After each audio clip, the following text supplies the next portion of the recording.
वैसे तो हमारा देश जो है वो समस्याओं का एक भंडार रहा है। किस्म किस्म की समस्याएं। तो समस्या क्यों आती हैं? समस्या तब आती हैं जब लोगों को ये लगने लगता है कि उनके साथ न्याय नहीं हो रहा है। उनको यह दिखता है कि दूसरे लोगों को ज़्यादा हक दिए जा रहे हैं और इनको रोक लगाई जा रही है। अब उस दिन जंतर मंतर पे कोई कह रहा था, एक वकील थे, वे कह रहे थे कि अब तो देश में ये चर्चा है कि डबल इंजन की सरकार होनी चाहिए अगर कोई अपना भलाई चाहता है तो। क्योंकि डबल इंजन की सरकार होती है केंद्र के अंदर एक सरकार और किसी प्रदेश के अंदर जब दूसरी सरकार होती है तो फिर वहाँ कुछ ऐसी समस्याएं पैदा की जाती है जहाँ कि उस राज्य की सरकार के प्रति लोगों में असंतोष दिखे। बार बार डबल इंजन की सरकार कहते हैं, लेकिन वास्तव में देखें तो ये सब दिखावा होता है। और ऐसे ही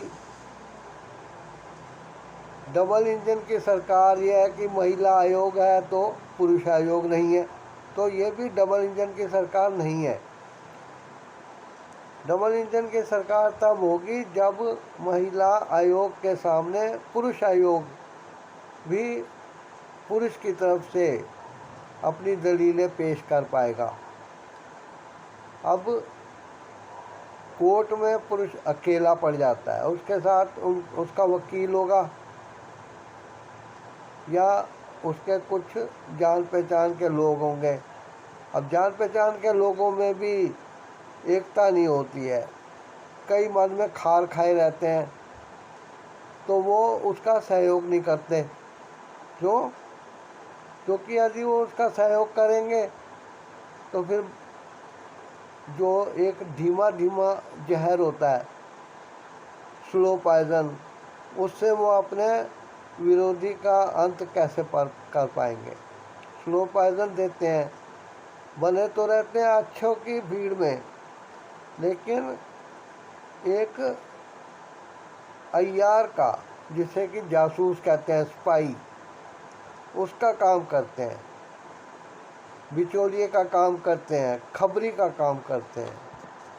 अब पुरुष आयोग की मांग के लिए बहुत सामाजिक संगठन खड़े हो गए हैं।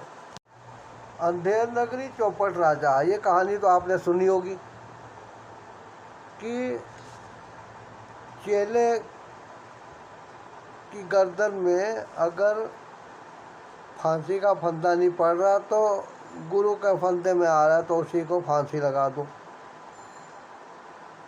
अब महिलाएं पुरुष को जेल करा देती हैं, उसके परिवार के सदस्यों को जेल करा देती हैं, जबकि वो घर में कमाने वाला सदस्य होता है। अगर उसके जेल जाने से परिवार में कमाई नहीं होगी तो उसका खर्चा कैसे चलेगा? बच्चों की पढ़ाई का खर्चा, कोई EMI देनी है, कई किस्म के बिल देने होते हैं, नगर निगम के बिल देने होते हैं। अब कचरा डालने के लिए जो गाड़ी आती है उसका भी बिल देना होता है, तो इसमें व्यवधान पड़ता है। अभी लोगों के पास ब्लैक मनी तो है नहीं कि वे हाथों हाथ कहीं से जुगाड़ करके निकाल के पैसा अपनी पेमेंट करते रहे। इसलिए सुप्रीम कोर्ट में जब ये पॉइंट आया था तो उन्होंने कहा कि देखते ही पुरुष को या उसके परिवार वालों को गिरफ्तार नहीं किया जाएगा। अब इससे कई लोगों के जो मकसद थे वो व्यवधान में पड़ गए थे। उन्होंने इसका भी विरोध किया था। वे कहने लगे कि ऐसे पुरुष समाज में खुला घूमेगा तो अपराध बढ़ेंगे। मर्द अपना दर्द किसके आगे रोए? अरे पुरुष आयोग का कंधा तो होना चाहिए। पुरुष आयोग एक रुमाल तो उसको दे सकता है कि ले बेटे आंखें पोंछ ले, हम तुम्हारे साथ हैं। लेकिन वो अकेला रहता है। और फिर ये नहीं है कि महिलाएं एक तरफ हो जाए तो पुरुष एक तरफ हो जाए। पुरुष भी महिलाओं के जत्थे में जाके खड़े हो जाते हैं और सुनी सुनाई बातों को इस तरीके से बयान करते हैं जाके जैसे उनके आंखों देखी हुई हो। हमारे देश की संस्कृति दुनिया से अलग हट के रही है। यहाँ महिलाओं को वह देवी के रूप में देखा गया। कुछ करैक्टर शास्त्रों में ऐसे भी मिलते हैं, धर्म ग्रंथों में, जिन्होंने कि वैम्पायर का काम किया, विलन का। लेकिन क्योंकि उनकी संख्या कम थी तो औरतों पे कोई आरोप नहीं लगाए जाते, उनको सच्चा माना जाता है। यदि कोई अपने ऑफिस में किसी मर्द के बारे में शिकायत कर दे कि उसने ऐसे किया है, तो जो ऑफिस के दूसरे लोग, स्टाफ, उस औरत के साथ करना भी चाहते हैं, वो भी उस बात को सुन के भड़कने का नाटक करेंगे और कहेंगे कि ऐसे स्टाफ को ऑफिस से निकाल देना चाहिए जिसने किसी महिला के साथ छेड़छाड़ की। देखिए, कोई भी आरोप लग सकता है। आरोप जो होता है वो एक फर्स्ट साइट वाली बात होती है। पहला देखते ही किसी को अपराधी नहीं ठहराया जा सकता। उसके लिए कई गवाहियाँ होती हैं, वो पेश किए जाते हैं सबूत, और कई ऐसी चीज़ें, और लंबा प्रोसेस चलता है। किसी पे आरोप लग गया तो उसी दिन से वो बदनाम हो जाता है। उसी दिन उसे नोटिस थमा दिया जाता है ऑफिस की तरफ से कि तुम सस्पेंड किए जाते हो, तुम अपना इस्तीफ़ा खुद ही दे दो, नहीं तो हम तुम्हें निकाल देंगे। तो ये एक्शन नहीं होता है जब तक वो अपराधी सिद्ध ना हो। अब वो पुराने वाला समय नहीं है। अब जोड़ तोड़, जुगाड़, स्वार्थ, ये चीज़ें, और ज़्यादातर जब कि हमें पश्चिमी सभ्यता के संपर्क में आने से कई गलत चीज़ें सिखाई गई। जिस तरीके से वहाँ की संस्कृति हमारे देश पे हावी हो गई है, उसके प्रति लोगों का ज़्यादा आकर्षण है। हमेशा ध्यान रखिएगा कि पाप और पुण्य दो चीज़ें हैं, लेकिन पुण्य की तरफ बहुत कम लोग आते हैं, पाप की तरफ ज़्यादा जाते हैं, क्योंकि वहाँ एक आकर्षण होता है और उसमें लोगों को मज़ा भी आता है। पुण्य करने से कोई मज़ा नहीं आता है। अभी कोई आदमी भूखा प्यासा कहीं बैठा है तो उसको मज़ा नहीं आ रहा होगा, लेकिन वो जब किसी की थाली से कुछ रोटियां या फ्रूट या कोई भी चीज़ उठा के खा जाएगा तो उसको संतुष्टि होती है। और दूसरे का खाना उठा के खा जाना, उठा के भाग जाना, संतुष्टि होती है। कोई आदमी अपना मोबाइल अपने पास में ही रख के, बराबर में रख के बैठा है तो उसे क्या मज़ा आ रहा है।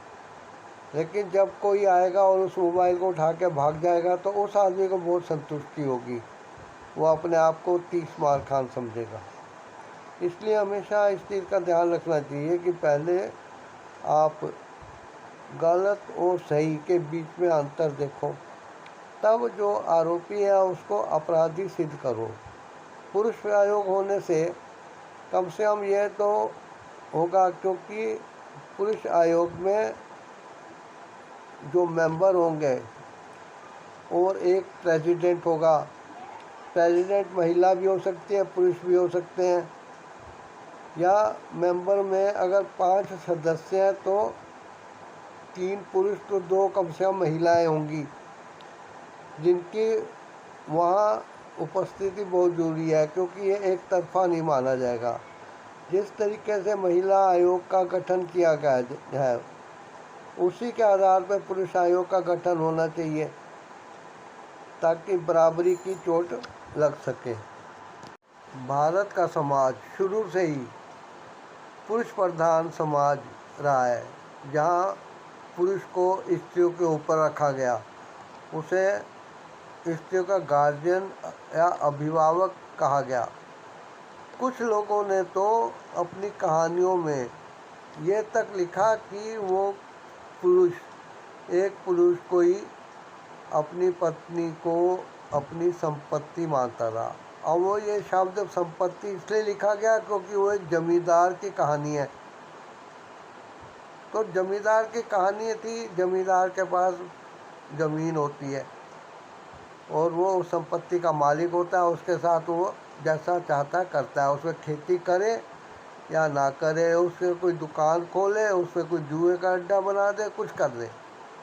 तो इसीलिए पारिवारिक जो कहानियाँ लिखी गई उनकी समस्याओं पे, उसको किसी लेखक की कल्पना में आया कि क्यों ना स्त्री को एक प्रॉपर्टी की तरह मैं लिखूं, कि वो उसकी अपनी प्रॉपर्टी मानता था, उसको घर से नहीं निकलने देता था, उसके ऊपर धोर जमाता था, मनमाने तरीके से उसको रखता था, उसकी पिटाई की जाती थी और उसको अपने रिश्तेदारों से मिलने नहीं दिया जाता था।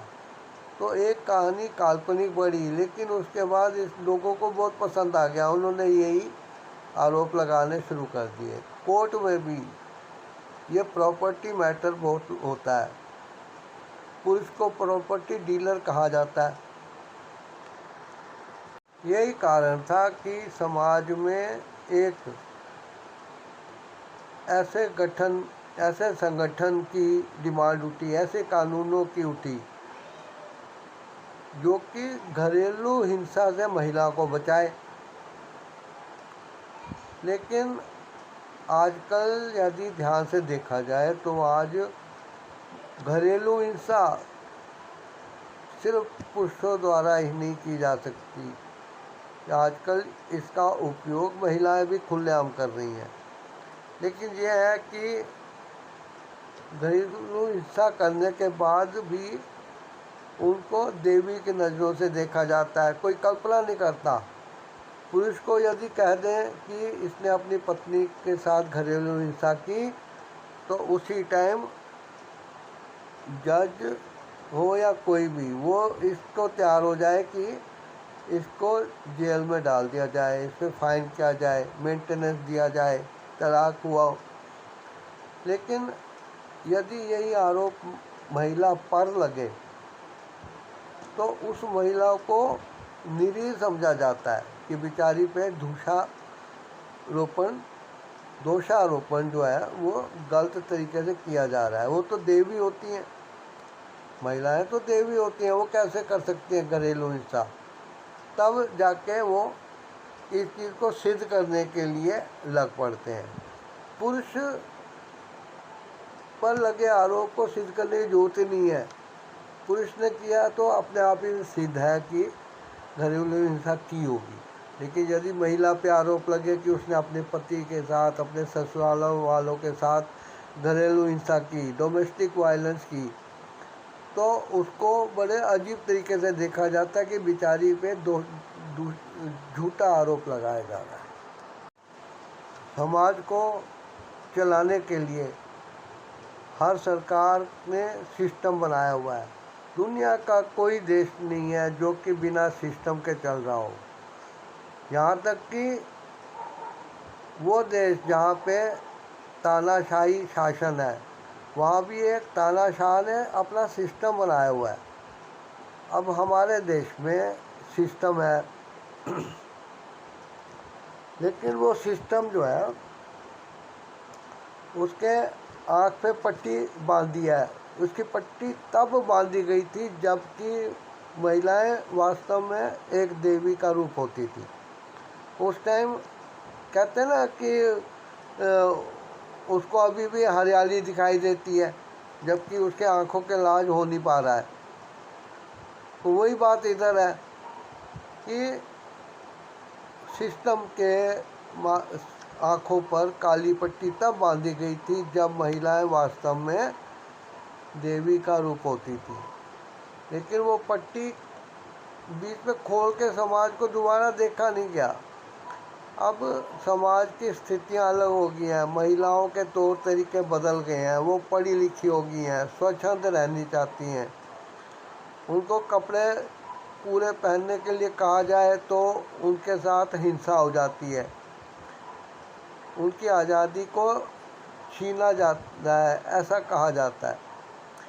एक नेता ने कह दिया था कि लड़कियों को लोग मिठाई की तरह हर टाइम ललचाई नज़रों से देखते रहते हैं, तो इस पर बवंडर खड़ा हो गया। ये सच नहीं है क्या? बिल्कुल सच है। और हमें अगर अपने सोने की रक्षा करनी है तो हमें सोने को अपने घर में सहेज के रखना पड़ता है, या तो उसको गहने बना के खुद पहने रहो, लेकिन वहाँ भी पता नहीं कब कोई चाकू लगा के छीन ले। तो जो भी कीमती चीज़ हो और जिसका गलत प्रयोग किया जा सके उसको समाज से अलग बचा के रखना पड़ता है। यदि समाज में किसी परिवार में महिलाओं को एक दायरे में रखा जाता है तो क्या ये उनकी आज़ादी को छीनने वाला काम है? एक तो पिक्चर बनाने वाले कहते हैं कि लोग जो देखना चाहते हैं वो हम दिखाते हैं। उनको पूछो कि तुम्हारे घर में जो महिला हमारा है उनको भी तो तुम ये काम करा सकते हो, लेकिन उन्हें नहीं लेते। आप पढ़ाई लड़कियों को अपने फिल्म में हीरोइन लेते हो और उसको वैसा दिखाते हो जैसे कि समाज चाहता है। समाज का सिस्टम बहुत बिगड़ गया है। अब सिस्टम बदलना चाहिए, सिस्टम की आंखों से काली पट्टी हटनी चाहिए। हटनी चाहिए कि नहीं, आपका क्या कहना है?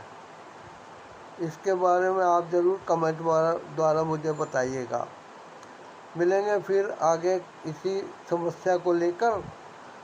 आप मेरे चैनल को सब्सक्राइब कर दीजिए यदि नहीं किया हुआ, और ऑल के बटन को भी क्लिक कर दीजिए। वीडियो को लाइक करिए, शेयर करिए, कमेंट करिए। मिलते हैं तुरंत ही किसी और समस्या वाले वीडियो में।